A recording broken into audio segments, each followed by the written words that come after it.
And then that was the end of my brain. It's easy for your brain to disappear. Hi, and welcome to the Hackaday podcast. My name's Elliot Williams. I'm editor-in-chief of Hackaday. And I'm Dan Maloney. I'm staff writer at Hackaday and community engineer at Hackaday.io.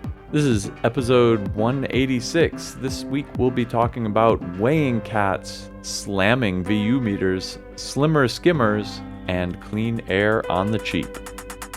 In the news this week, we'll start off with a crazy big solar flare. This was an 8 magnitude, I guess it was 7.9 solar flare, which is a darn big solar flare. And it hit during the time when Africa and the Middle East were exposed to the sun and knocked out all radio communications for about an hour. I saw this too. First of all, I didn't know there was a magnitude to these things. So that's cool. Yeah. I mean, I've always heard it's a M class flare, X class flare, that kind of thing. But I guess there's finer gradations in that, and that's good to know. That was the electromagnetic effects, which get here like 8 minutes later because of the speed of light. But then there's the mass that will arrive, potentially the coronal mass ejection. That could be a couple of days from now, and that could be northern lights, southern lights, all that stuff. So we could have a repeat performance. Cool, I guess, as long as our radios keep working. I think Al wrote this article. I think he pointed out that the Carrington event in 1859, we didn't so much have radios. We had, mostly telegraph, and it really caused some problems. So, we'll see. Although I guess that was a much, much, much more powerful flare than this one. So probably not. But still, it's amazing that we still see these impacts on worldwide networks. Book your tickets for Northern Finland. Really quick, and go see the lights off this one.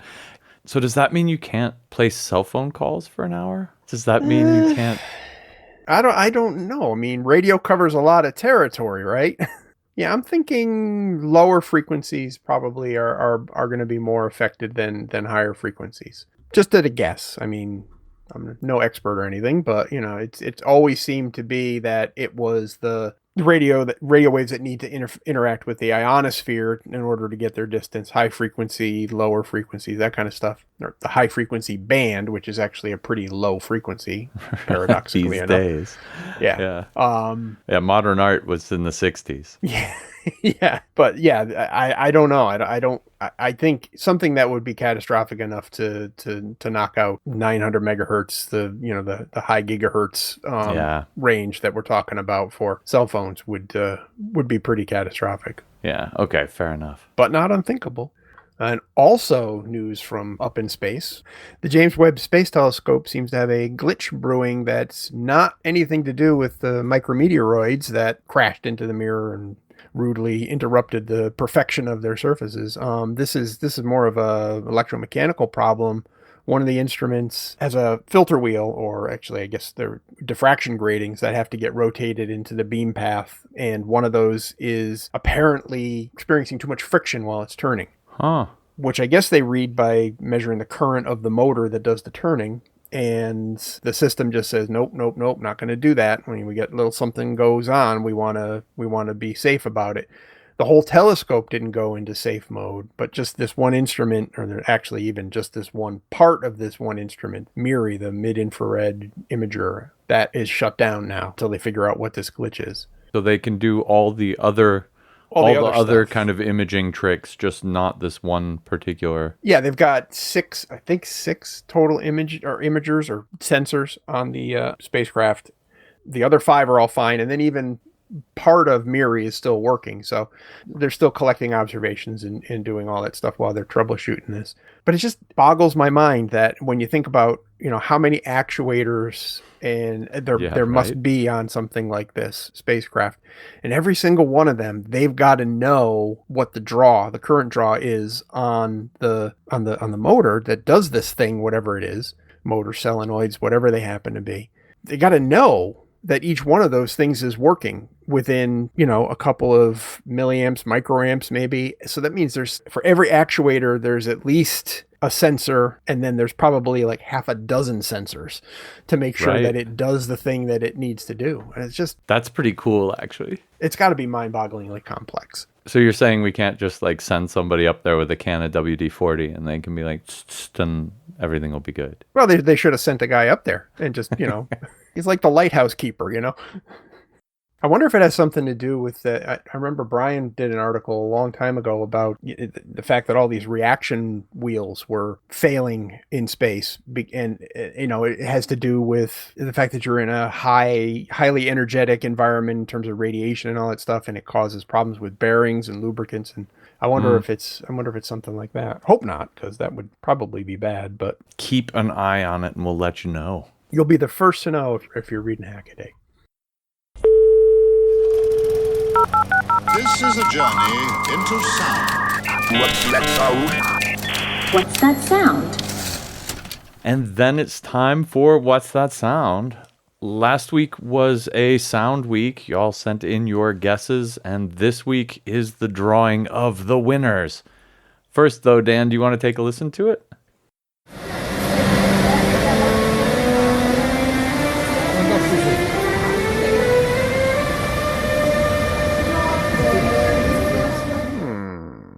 Oh, I know what that is.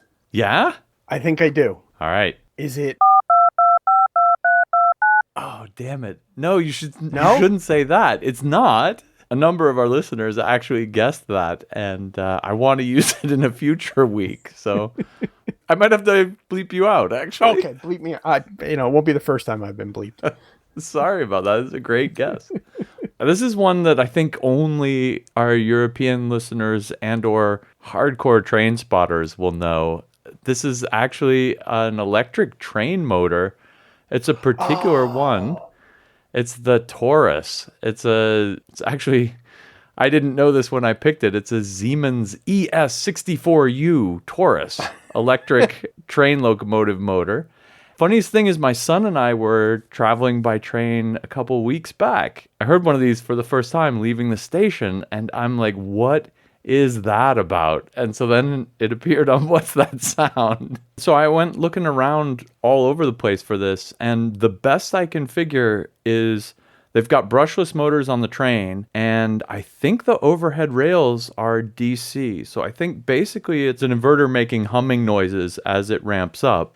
And I actually went looking into this to see how much I could find. It turns out it plays those notes on purpose. It's actually playing a D Dorian scale, and the engineers who did it were like, instead of having it make that whine, if you listen to like a subway or any other kind of electric train, they usually go, continuously up. And they're like, why don't we just have it be discrete and play tones as it's going? And the part of the reasoning was that it'd be fun, and part of the reasoning is that it would then be like an automatic announcement to people on the train platform that the train's taking off. It's very distinctive, and it sounded programmed. It's it wasn't random. It wasn't. There's no discordance between one note and the next. It was obviously a progression of notes that someone said, we got to do this. And strangely enough, it is. Yeah, no, it's super awesome. And the strangest thing, while digging around, I'll have to put a link to the video in the show notes for you. The train actually has a diagnostic mode where it will play the Ode to Joy standing still. They actually set the thing up so that it plays on the train, like on the switching converters, while it's stationary in some diagnostic mode. And I found a video of it. I'll put it up for you guys. That's really cool. That's an awesome engineering sense of humor to do that with a multi-million-dollar electric locomotive. You want culture? You got culture. It's right there. I mean, we used to do Imperial March on the stepper motors on, rep wraps back in the day. So I guess it's kind of like that. Only a little bit like that, except on a way bigger scale. I hope that video is legit and it's not just somebody having fun with us. But I've seen it also in print, so I actually kind of believe it. Out of 37 answers, 22 of them were right, which is pretty impressive, y'all. I wouldn't have known this one until a couple weeks ago, actually. A good number of people actually just called out the model number, right? The ES60. Why, that's an ES64U. We got 22 correct answers, and I was trying to think of something new to do for random numbers. And here we go. I'm going to flip a coin 5 times, which is going to give us a binary number that's going to be, I guess, as big as 32. And yeah, if it's bigger than 22, we'll just do it again. So you got to keep me honest here, Dan. I'm going to need some help. I'm going to need some backup with the math. The first bit is going to be most significant bit, so it's going to be 16. Here we go. Okay. Yep. Tails, so that's a 0. Okay, Next bit is 8. Heads, that's a 1. So we got 8. This one is 1, so that's 4. So we got 12. This one is 2. It's on, so we got 14. And this is the last one, right? 0 or 1. Yep. We got 1. What did I just say? Well, I've been punching it into my calculator here. That's 15. It was 0, 1, 1, 1. 15, 15? 15. Congratulations to Max, a departing Siemens Taurus class locomotive. Exactly. Hagaday's parent company, Supply Frame, was bought by Siemens a year and a half ago. I didn't even know that this train was made by them. I really legit just heard it on the train station. Siemens has no influence over the podcast or any of its content. I don't think they even know we exist. So congratulations again to Max. The rest of you listen tight next week and we'll pick up another sound, throw it your way, and see if you can guess it. All right, let's get down to the hacks. I'd like to start off this week with load cell to get the right pet food. This is a pet care hack by Thomas Diaz-Wall. He has a cat with diabetes who needs medicated food only once a day in known amounts. He's actually got another cat in the house who likes to steal his food too. So he has to make sure that only the right cat gets the medicated food and they don't forget and feed it twice. There must be a ridiculous technological solution to this problem, right? His solution is actually not all that high tech, but it's absolutely brilliant.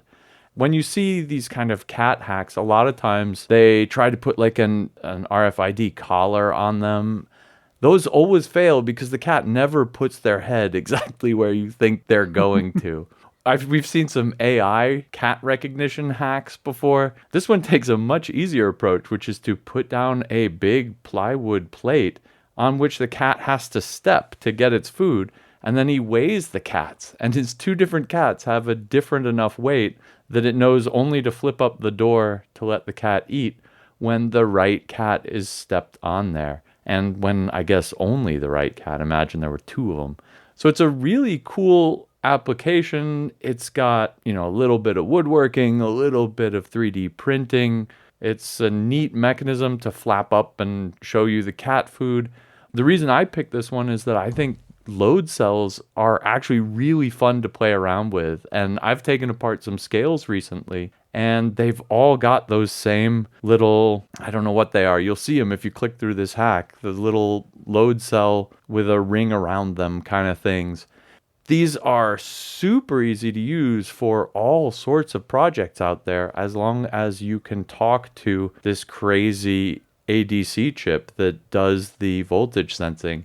That actually also turns out to be easy. You just fetch the data sheet and boom, you can talk to it. They're dirt cheap. They're tremendously useful. So this is basically me trying to encourage you to go out there and take a scale apart and buy one of these HX711 chips off eBay for $1 or $2 and go to town yourself. I'm going to take exception with you on the strain gauges. I agree that, what is HX711? I tried to use a strain gauge once to do a project. I was trying to calibrate a flow meter. I had no idea. I had this flow meter that went in line in a pipe, and I had no idea what sort of, how many pulses were going to relate to how many gallons, liters, whatever. So I said, okay, well, I'll hook it up, flow some water through it into a bucket, weigh the weight of the bucket, 1 kilogram per liter, blah, blah, blah. I'd be able to use the load cell to kind of get a calibration curve and figure out how this thing was working. I could not get that load cell working on Arduino. I burned an Arduino out. I didn't know. I don't know how I did it. I was going to say didn't know that was possible, but yeah, anything's possible. Yeah.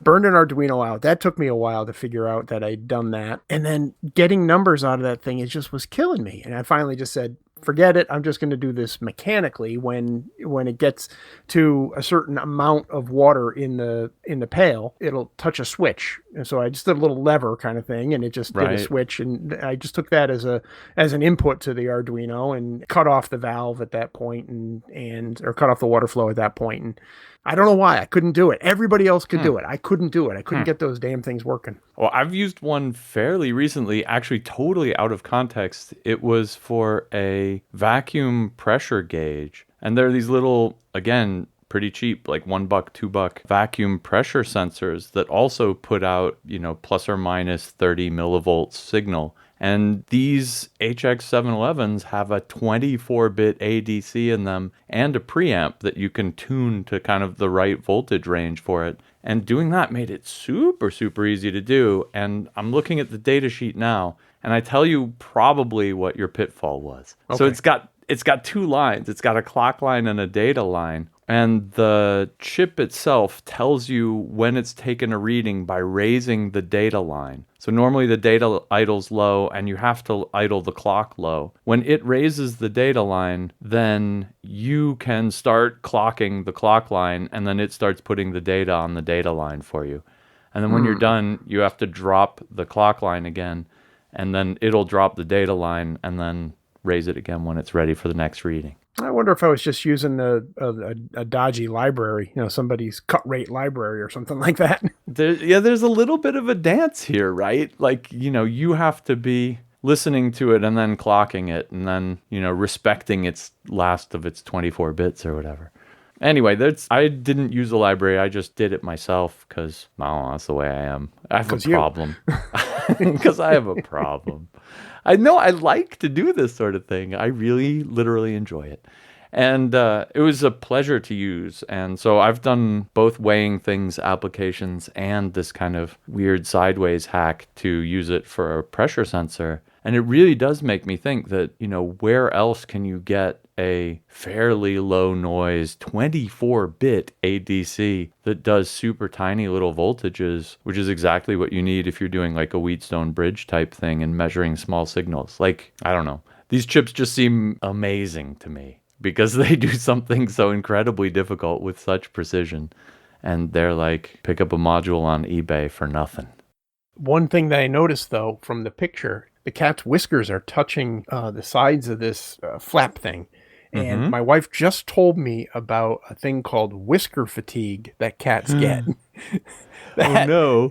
If their whiskers are constantly stimulated by the side of a food bowl, they'll get all weird, weirder than they normally are, and they'll stop eating, or they'll push the food out to try to get the stimulation on their whiskers to stop. It's kind of freaky, actually. And I guess, obviously they're super sensitive, right? Sensors, and just constantly tweaking them is annoying. So watch out for whisker fatigue.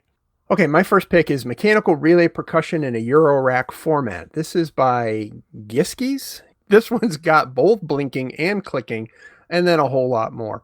Basically what it is a mechanical percussion system using the movements for moving coil meters. Or they're actually VU meters. That sort of sound that you hear in a VU meter or any meter when it pegs, and that's not good for the movement. This is exactly what he's using to make the sound. He's got meters with kind of a restricted range of movement and then a stop at each end. I guess it's just a little piece of copper or some sort of metal. Kind of has a little bit of a pluck to it. Like if you plucked it with your finger, it would make this kind of cool sound. But when the meter slams into it, it makes the sound. It's picked up by a piezo sort of microphone sensor kind of thing, and it sounds really good. Normally, a meter pegging doesn't sound good, but this sounds really kind of cool. And the way that sound is coming through is just really cool. Plus, you see the movement at the same time. If that weren't enough, there's also a relay sitting next to the meter. Adds kind of a, backbeat. Extra click, this extra clicky kind of thing. Plus LEDs and a Eurorack format, which I think is pretty boss just the way it is. Just the way it looks altogether is a great presentation. Sticks these modules in a Eurorack, patches them together, and uses them to make music that you can also see. I really thought this was kind of cool. This guy, he's Dutch. It's gotta be Hiegskies or something. Has been a hero of mine since forever. Like, he has done so much of this kind of minimal noise hacking for at least 15 years. I know I was actually inspired to reproduce one of his way early hacks, which was a fan synthesizer siren thing, where he had a light sensor on one side of like a computer fan and then an LED on the other. And so the fan blade interrupting the light, hitting the light dependent resistor, made like an oscillating voltage. And what's awesome about this is you can then change the voltage on the fan and or play it with your hand and like, just it goes, woo, woo. It's fantastic. A little And then theremin thing. Yeah, exactly. And then I took his design and started doing also pulse width modulation on the LED. So the LED was blinking on its own, and then the fan was blocking it out at the same time. And that thing was even crazier. And I totally ripped that idea off of him. Well, I just plugged that name into our editor here, and we've had 22 times. Wow. So Yeah. we'll put a couple of those in the show notes because this is pretty cool. Yeah, longtime hero of mine. Glad he's still doing crazy stuff. All right, well, from the elaborate and awesome but completely useless to completely useful and entirely boring.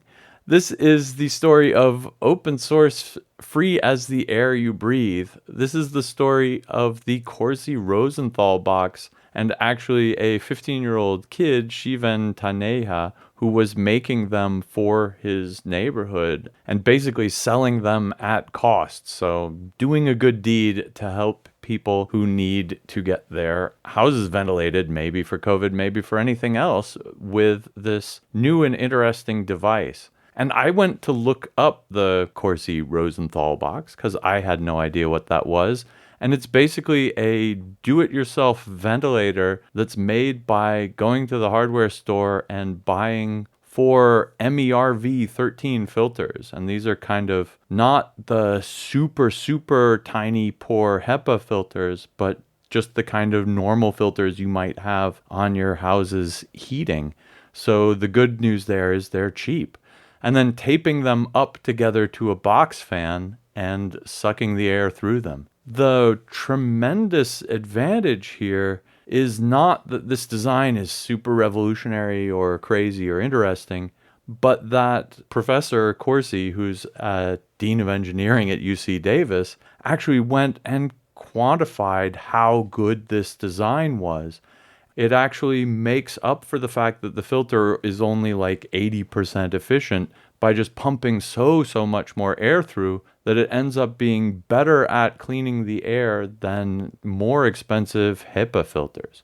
So if you really want to get the small stuff and actually the medium stuff too out of your air, this looks like a really great design. And there are academic papers on this design, et cetera, et cetera. It's been kind of fully vetted and it totally looks like a hacker solution. It's make a box out of filters and then put a big fan on it. And it is, Corsi himself calls it embarrassingly simple. It's a little bit bigger, probably uglier than a commercial solution, maybe a little bit louder, but more effective and 4 times cheaper. So it's hard to beat that. Anyway, they've been apparently made for tons and tons of schools where the cost of putting it together is really important. And Shivan here has been making them for people in his neighborhood, which I think is super awesome. I would build one of these just for 2 seasons of the year here. And we just came out of a big forest fire period. Yeah. The season's not over yet by any means.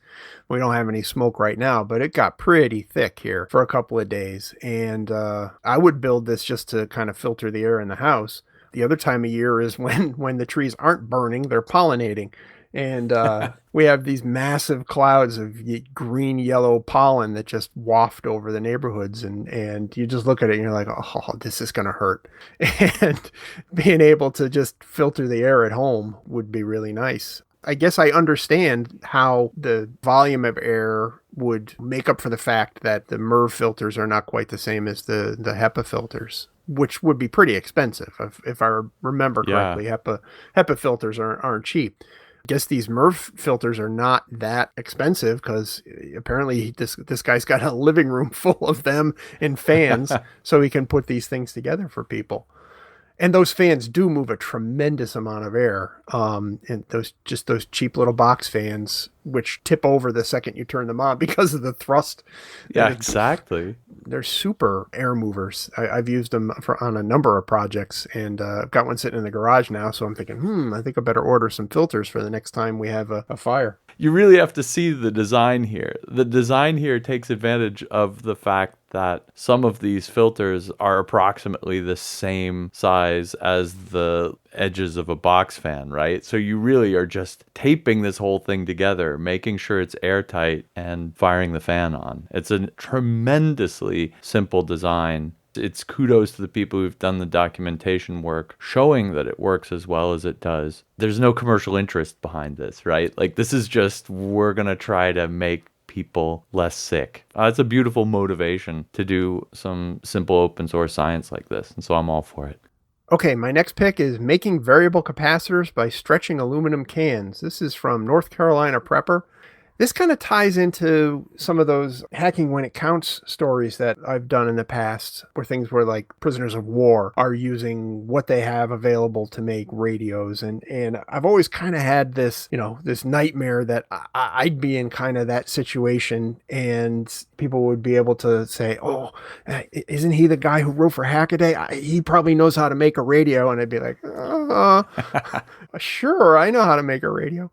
Those radios, at least the receiver side of them, were always, I'm talking about like crystal sets and things like that, always super, super simple. And you could probably make something like that from memory.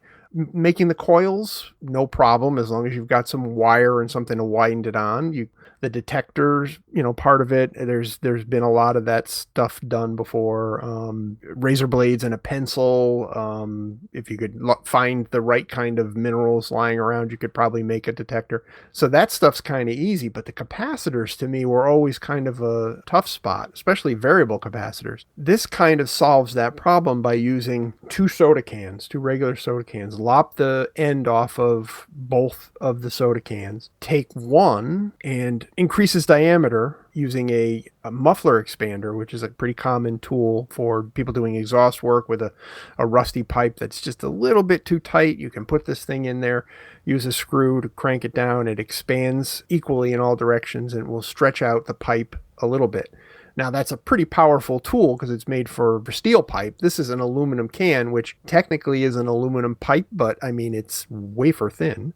So you really have to be careful when you do that expansion. I suppose you could probably figure out a way to expand that can with, I don't know, maybe a balloon. Maybe you could get like a party balloon, put it inside the can and blow it up, and maybe the pressure would expand it. I don't know. I doubt it. But anyways, what he did was to use the muffler expander and then make it so that one can is big enough to nest on the other with a little extra room for some, it looks like polyethylene, maybe a polyethylene sheet, to act as a dielectric, make the connections to both ends of the can, obviously. And then by changing the degree to which these cans nest within each other, you change the capacitance. He's actually able to get the right range of capacitance for his project. I think he was working in the 40 meter band, maybe 20 meters, I guess. So he managed to get this capacitor to go from about 26 picofarads to about 472. So he's right in that range of that common 365 picofarad capacitor that you'd see like in an AM radio or something like that. So I thought that was pretty cool. And I got to keep that in mind for when they throw me in prison. And you happen to have your muffler expander with you. And I don't go anywhere without it. So that's the part of this one that really... I didn't even know there were muffler expanders. That was the part that was new for me. I wouldn't have even really thought about how to get two cans that are just a little bit different diameter from each other. There must be some other way, but write us in the tips line because I don't know what it is. The other thing you could do, I guess, is just like aluminum foil, but that's kind of just not nearly as sweet and easy as this design is. Like, there's a real beauty to just two cut up aluminum cans with a little dielectric in between them. It does not get any simpler than that. These kind of old school small variable capacitance capacitors are actually really hard to find if you want to try to build your own simple crystal radio set. Like, this is the hard part to find. You can still get germanium diodes, no problem. You know, antenna and the rest, it's just wire. You can wire that up yourself. Variable capacitor.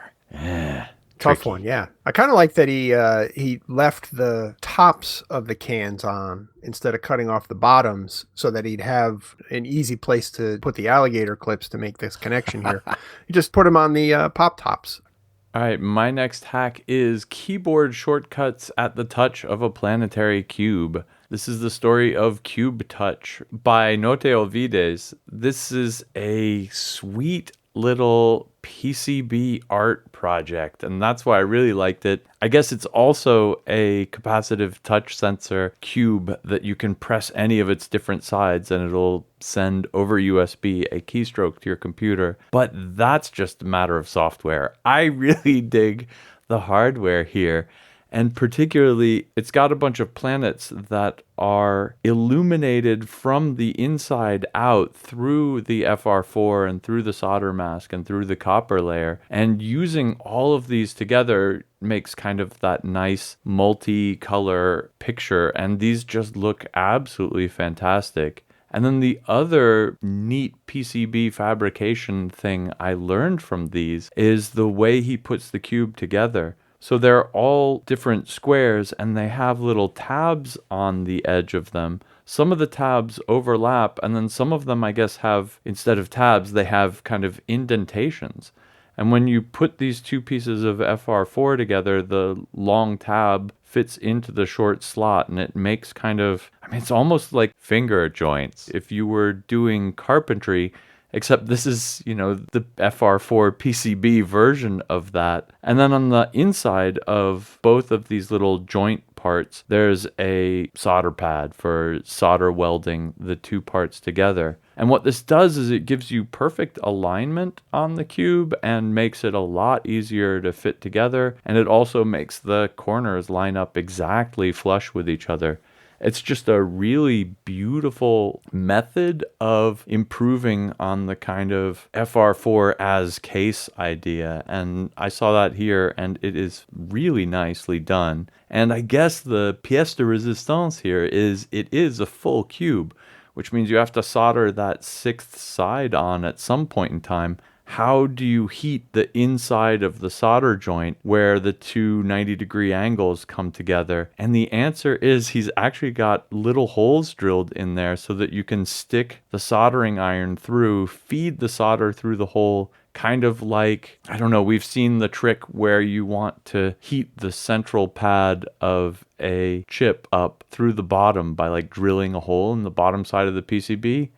This is like that, only it's the FR4 construction version of it. If what I said doesn't make any sense, just check out his video that we have linked in the article. It's just really sweet solutions and kind of refinements on using FR4 as a box making material and not just as the PCB itself. To me, I kind of felt like it was burying the lead to talk all about how, you know, how it looked and how it worked. The thing was, you know, right from the beginning, and when he was assembling this, I was like, okay, how's the last one go on? Yeah, waiting right? the whole time. He puts the other five sides all together, and that was tricky. I mean, getting the first one square was kind of the trick. He didn't get it square first and had to reheat that solder, kind of, you know, mash it into position. Once that one's square, the rest of it is cake as far as getting it lined up and all that. Every time he did another one of those connections between two sides, they're like, all right, now what's going to happen at the end? This can't go on forever. This can't, exactly. There has to be a solution. So you're in suspense this whole time. And then finally he puts this side on. Oh, you did it through vias kind of thing. And yeah, all right, that's cool. That made sense. I actually thought it would kind of go together better if he hadn't used an iron, if he had used hot air. But then again, it's so small and holding it you're going to burn yourself. So, I mean, you're probably going to burn yourself with an iron anyways, but at least. Yeah, but how do you get the solder in there and But then keep how do the you get other the joints solder from in getting there? loose? And I don't know. Yeah, I think this is the way he had to do it, and it was very clever the way he did it. And it looks fantastic when it's done. I thought it really looked cool. Yeah, I mean, this is a piece of art, and the planets look fantastic. Oh, and it's a capacitive touch sensor keyboard thing. You know, I mean, there's all these other little aspects of it, and here we are focusing on like how he solder welds the FR4 together. My last pick is a terrifying one. Gaze upon just how thin ATM skimmers are getting. Ooh. Oh, I know I should be more terrified of skimmers. I know I should be doing more to protect myself, but you know, you get a little lazy out there. I don't use ATMs that much, although I do, you know, you can't help but use an interface like that when you pump gas these days, because who wants to go into the convenience store? I kind of slack off on security at gas pumps and such. Maybe I'm not going to anymore. But although I don't know how you would protect against something this skinny. You're not going to notice a skimmer that actually is a fraction of a millimeter thick, including its battery, and goes right into the card slot and lives there like some sort of parasite, which in fact it is. These are called deep insert skimmers, and this was a Krebs on Security article, so Brian Krebs brought us this one. You've got to just see the picture to understand what's involved in skimmer technology these days. It's not anywhere near what it was even 10 years ago, 5 years ago. To be able to jam, you know, this much circuitry onto I don't even know if that's a circuit board or if it's a piece of carbon fiber or a 3D printed thing or what. Someone went to a lot of effort for this deep insert skimmer. Such articles as these rarely, if ever, have the juicy technical details that people like us, you know, kind of groove on. And I mean, I swear to God, I don't want to build one myself. I just want to know how it works. Your Honor. It's the same thing with nuclear weapons. I need the details. I just want to know how they work. I'm not going to build one. I don't have enough plutonium yet, you know, but I want the details. I want to know the engineering details, and you're not going to get them, at least not to my satisfaction. The thing about the ATM skimmers is that they're always a two-prong attack, because you've got to skim the data from the magnetic stripe, but that's useless without the pin.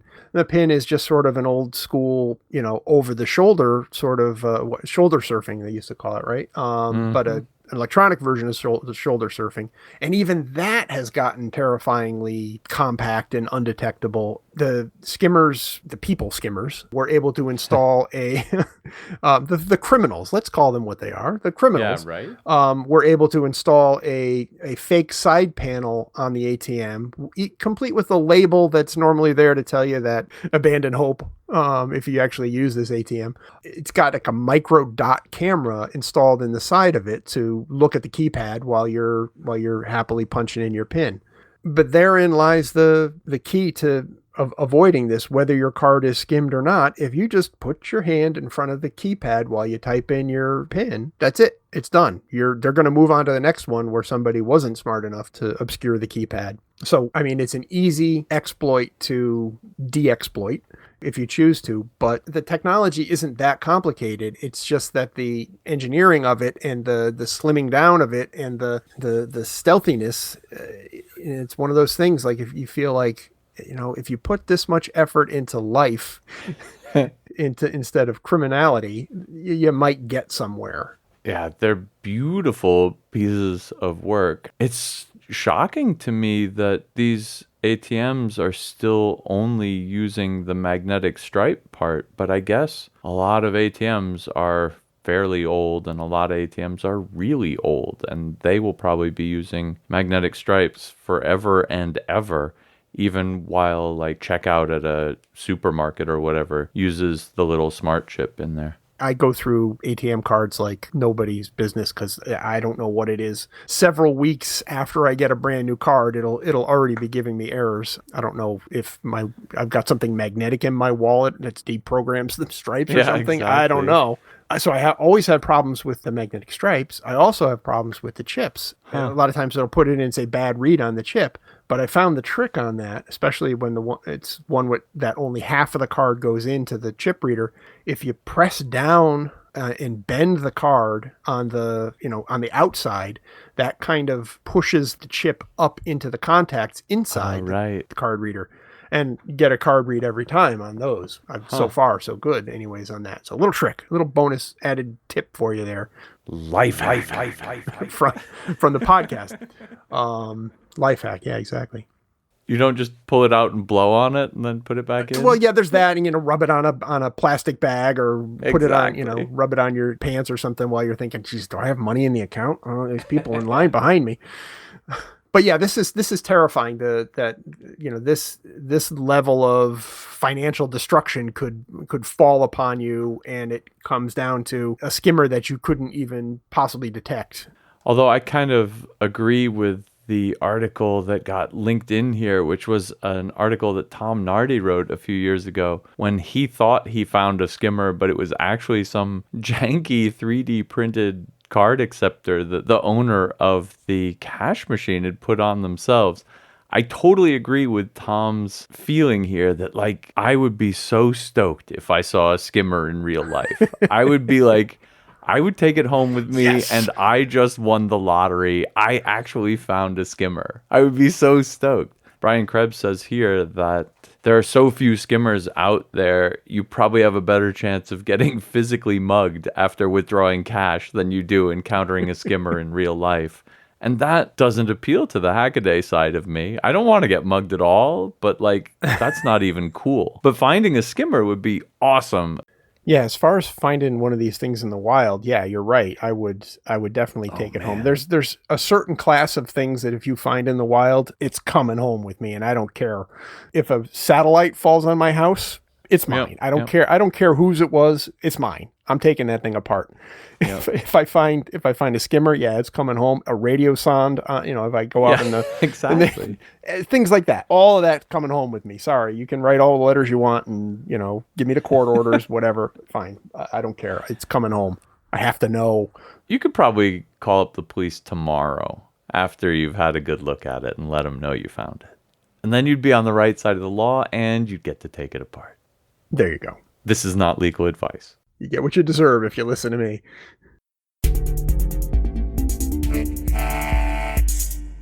This week in Quick Hacks, I picked 4 because they're all just so pretty. My first one is 3D printed string vase shows what's possible. This is a video by 3D Print Bunny. Basically, she designs a vase that has thin bridging sections that look like strings when they're printed out, and then thicker sections that are stacked up on top of each other vertically. It's a really cool technique, and I have to say she must have her printer super well tuned to make those bridges lie so straight across. But the result is fantastic, and she claims she didn't use any special slicing tricks at all. Next up, Dan, banana split macro pad is dessert for your desk. Dan previously made a banana-shaped macro pad with a beautiful yellow 3D printed case. This one, he cuts it in half, so it's in 2 pieces, giving you banana split. His GitHub is so full of banana-related puns, and this thing looks so good, maybe you should go check it out. Next up, John Park, Walk Ma Person, this is MP3yerson, is an MP3 player like Sony never made. This is a sweet retro-looking design. It reminded me of the MP3 player tape deck we featured a month and a bit ago. This one is shaped like an old-school Walkman, plays MP3s for you. And last up, a Cyberdeck contest entry. The Hosaka Mark I connects you to cyberspace Neuromancer style. Chris's design here is fantastically beautiful. Switches, screws, modules, magnets. It's all like retro futuristic 45-degree angles all over the place. Completely custom 3D printed. Absolute beauty. My quick hacks, we start off with overstating the obvious. The CPSC says plug to socket, not plug to plug, please. If you're not in the United States, the CPSC is the Consumer Product Safety Commission, and they're in charge of telling you when the thing that you're going to use is about to kill you. It should be self-obvious that a line cord with 2 male plugs on each end that plugs into an outlet in the wall is going to kill you. Apparently, it's not obvious enough to some people. So the CPSC had to issue this warning. I had no idea that you could buy idiot killers, which is what I call these when I make them. I had no idea that you could buy them from Amazon. I always have to make them when I need them, which I don't often need them, and nobody needs them. But people do use them for backfeeding their house from a generator or something like that during a power outage. It's a bad idea. On the face of it, don't do it. Next up, metric and inch threads fight it out for ultra precise positioning. Adam DeMuth is a machinist and needs to have very accurate positioning, making tiny little machinist jacks. Rather than get super duper expensive, very, very, very fine thread that can move a nut in a very precise interval, he came up with a really clever idea. Take a metric and inch adapter, so it's got a metric thread on one side and an inch thread on the other side, and use those to have a very, very small offset. They're close to each other. It's an M8 125 thread on one side and a 5/8 16 on the other side. So the difference between those is only about 6 thousandths, little more than 6 thousandths of an inch on per rotation, or 161 microns. You get even smaller than that with different kinds of threads, but he was able to get some super, super accurate positioning when he took this adapter and put it into a compliant mechanism that he 3D printed. Very interesting and very precise. And last we have robot opens master combination lock in less than a minute. As soon as I saw this, I thought that lockpicking lawyer would probably say it took you a minute, but because he gets through master locks like he cuts through those like butter. This is actually a traditional attack, uses the research that Sammy Kamkar did on certain kinds of master combination padlocks. Can actually figure out what the combination is by applying pressure to the shackle and then kind of searching around for where there is a small amount of movement in the shackle. This robot is all 3D printed, has a stepper motor to control the dial, and then a small servo and rack and pinion device to test the shackle at various points in its rotation. And it can solve a master lock in a minute or so, which is kind of cool and impressive. Lock sports always kind of gets me going, and this one is really nicely done.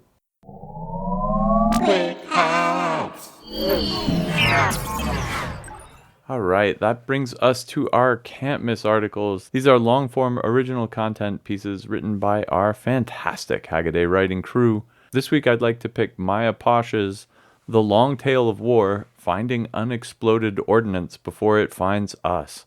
Landmines are not cool at all. They are planted underground, and the ones that are meant to target people can't tell if the person is a civilian or a military combatant, and as such, they're basically illegal according to all sorts of war treaties. So don't put down landmines. That said, numerous militaries out there do it, and so the question is, how do we find them and get rid of them? And that's what this article is partly about. And I found that really interesting because it's one of those things you think there would be hyper high-tech solutions for, and in actual fact, a lot of the ways people are still, even in 2022, finding buried, unexploded landmines is actually quite old tech. And that's part of what I thought was interesting about this, is it maybe suggests that there's some room out there to improve the way people are finding buried bombs and unexploded landmines even after the war's over, so that people who are just out trying to grow crops in their field don't get exploded. In particular, the thing that most surprised me here is that a lot of the demining, which is what they call going out and looking for landmines, is done by dogs, and they get trained to sniff the byproducts of the buried explosives. And dogs have sensitive enough smells that they can actually figure out where they are and show you. Of course, this is tremendously dangerous both for the dogs and for the people doing it. So there are other techniques like running basically big plows over the ground attached to a tank so that when you do blow up the landmine, it doesn't get you. One of the ones I saw online when I was doing research for this is a company in Denmark that actually has modified Thailcress, a member of the mustard family, to grow kind of reddish brown in the presence of extra nitrates in the soil. So if you've got TNT, which the N is nitro, leaking out a little bit out of the mine underground, you'll have excess nitrogen in the soil there. And the idea is that the cress will show you where the extra nitrates are. Of course, this isn't 100% reliable. Who knows what else is in the ground giving you high nitrate patches, but at least it'll help. I thought that was kind of fun. One thing the world needs right now is a super cheap way to demine, because a lot of the landmines out there are in places like Cambodia and Afghanistan where they can't necessarily afford super high-tech stuff like ground-penetrating radars to go find them, and they need to figure out other ways to get the mines out of the ground. Landmines just go so far beyond that. I can remember my dad telling me he served in Korea, and he was there after a lot of that whole thing. The fighting was over. He was just there as the police detail or whatever it was at the end. But he still went through basic training and told me about landmine stuff. And he said, he told me about these bounding mines that Maya talks about. And the idea that you could step on a mine and hear a click and know that you can't take another step, because as soon as you do, that mine is going to bounce up to 6 feet high or so and take your head off. Absolutely terrifying. The ways we've figured out to kill each other are numerous. And again, if you can think of that kind of stuff, can't you think of something good to do with your time? It's kind of amazing that this stuff from as far back as World War I is still showing up. The ground kind of, breathes and these things move. It's kind of scary. The other thing I thought was devilishly clever, evil, if, in other words, was the arrangement of some of those anti-tank mines and anti-personnel mines, where they deploy these devices with multiple fuses, so that if a sapper manages to find one of the fuses in its normal place, and they're like, okay, great, I'll take this fuse out of the side of it. Now the mine is defused, lift up the mine. Oh, surprise, there was a fuse underneath it. That'll go off when you're, taking this mine out to dispose of it. So bad day for you. And they do that with 2 mines kind of pancaked together. And the upper mine is sort of, is the one you detect. The one that's lower in the pit is sort of camouflaged under a bunch of rocks and stuff. So once you pull up the first mine, it pulls the fuse on the second mine. And again, another bad day for the sapper. Remarkably clever, but also, remarkably evil at the same time. The other thing Maya's talking about in this one is there's actually a lot of unexploded ordnance all over Europe, particularly here in Germany, actually, where they still find probably once or twice a year in Munich, where I live, they'll find unexploded bombs left over from World War II. And Maya mentions one where actually 4 people got hurt, which is fortunately the exception rather than the rule, where they were digging a subway tunnel and the guy actually hit it with the excavator's bucket. Oof. I mean, they thought they went through with ground penetrating radar, because they do that actually standard here. And apparently they missed this one. I don't know. But like every time a new parking lot or parking garage is dug out, they find bombs here. It's really pretty amazing. There was a really good pizza restaurant that was closed for a year because they had to detonate the bomb that they found building a parking lot across the street from it. It's kind of fun to see what they do. The idea, if you have to explode the bomb, is they actually pack it all around with hay bales, and then they put lots and lots of water on the hay bales. And that's so that it's kind of this damping mass all around the bomb. And then they blow it up. And on a good day, the kind of hay bale plus water amalgam absorbs it, doesn't catch on fire, and nothing goes wrong. And on a bad day, it knocks the windows out of the pizza restaurant across the street. That's kind of interesting. It's when they do roadside blasting here, they use these big blasting mats, which basically look like truck tires that have been sliced so they lie flat, more or less flat, and then stitched together with big steel cables. And they're fantastically heavy, Yeah. but they're also flexible, and they put them over the rock to make sure that no rock is going to fly when they do blasting. Kind of the same principle, I guess, to have that damping mass there, but a little more environmentally friendly, I suppose. From the war to end all wars and World War II, we're going to segue now into some time when everything actually worked the way it was supposed to work. The article I picked is by Al Williams, IGY, the year we all got along. IGY stands for International Geophysical Year, and that was in 1957 and 1958, where by international agreement, everybody on the planet, for the most part, pretty much every country, participated in a long series of experiments to explore the nature of Earth. What was most surprising to me about IGY was the fact, it was not that long ago on a grand scale. It's 70 something years maybe, but it's really not that long ago that we didn't know a lot of basic stuff about how the Earth worked, how the ionosphere worked, how the sun and the Earth interacted, things about weather, things about place that was barely explored at the time, Antarctica. There was a ton of stuff that just was mysterious about planet Earth.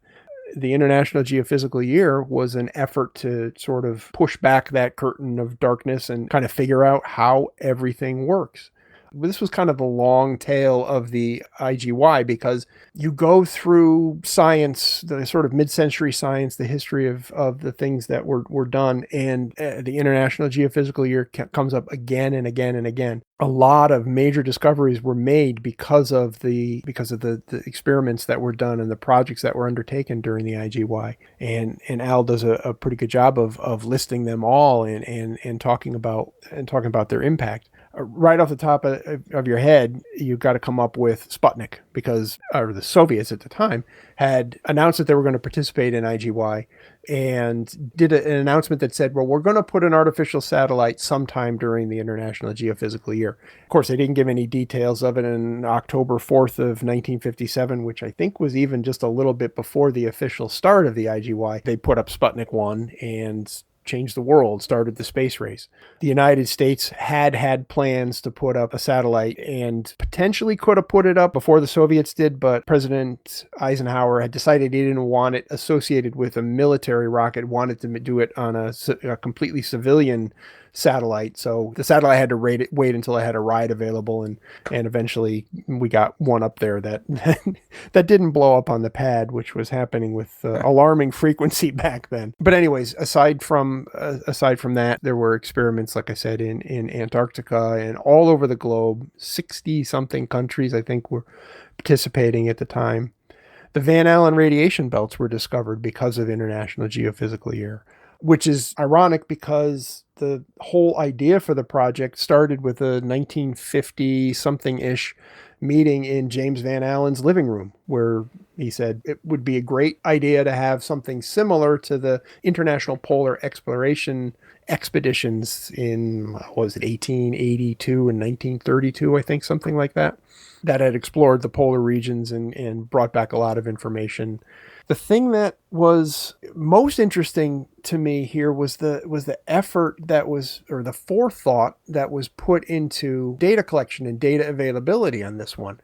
And that's sort of what had torpedoed the earlier international polar years. I guess a lot of the countries that were participating in that had decided that they were just going to keep the data to themselves. I don't know why you would bother to participate in an international effort and then keep the data to yourself, but they did. So they kind of came up with, for the IGY in 57, 58, they came up with a worldwide data center system that guaranteed that everybody would be able to make their data, or would be able to save their data, and then it would be available to everybody. So they had these data centers, 3 data centers. United States had the A data center, USSR had B, and there was a data center C that was kind of divided amongst everybody else. And everybody maintained a complete copy of everything even though it might have been, a little bit primitive by our standards, punch cards and mag tape.